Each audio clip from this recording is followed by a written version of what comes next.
የመንግስት መስሪያ ቤት ስትሄዱ ጉዳያችሁ እንዲፈጸምላችሁ የሚያደርግላችሁ ክህሎት ምን ነው ታውቃላችሁ? እስኪ ራሳችሁን ጠይቁ። ሀሳባችሁን በግልጽ ማስተላለፍ መቻላችሁ ነው። ሀሳባችሁ ካልሰማችሁና ግልጽ ካልሆነ ጉዳያችሁ ቶሎ አይፈጸምላችሁ። አንድ ደንበኛ አለኝ እና አንድ ቀን ጉዳይ ይኖረዋል ንግድ ባንክ ዋና መስሪያ ቤታቸው እና 9ኛ ፎቅ ላይ ነው ጉዳዩ የሚያልቀው ብለው 9ኛ ጋር ይሄዳል። የዛን ቀን አለ በጣም ደክሞታል፣ ኦርጋናይዝድ አልነበረም፣ ትኩረት ማድረግም እንደዚህ የመሰላቸት ነገር ነበረውና ሲገባ ጠየቃት። ከዛ ይሄ 21 ነው አለችው። ሄደ። ሲሄድም እዛው ከዛዚ ያሉትና ይሄ እኮ 9ኛ ነው። ድጋሚ መጀመሪያ የገባበት ቦታ ተመለሰ። ከዛ ሲጠይቅ ሲያበራላት አዎ ይሄማ እዚህ ነው አለችው።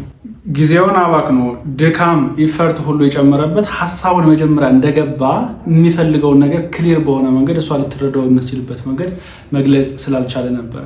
ስለዚህ እናንተም ጉዳያችሁን የትም ቦታ ብትሄዱ የመንግስት መስሪያ ቤት ሊሆን ይችላል፣ የግል መስሪያ ቤት ከአዳዲስ ሰዎች ጋር ብትገናኙ ግልጽ በሆነ መንገድ ሊረዷችሁ በሚችሉበት መንገድ መግለጽ የማትችሉ ከሆነ ብዙ ነገር ያመልጣችኋል። ይህንን ክህሎት መማር የምትፈልጉ ሰዎች ከሆናችሁ አካውንቱን ፎሎ በማድረግ ቤተሰቡ ነው።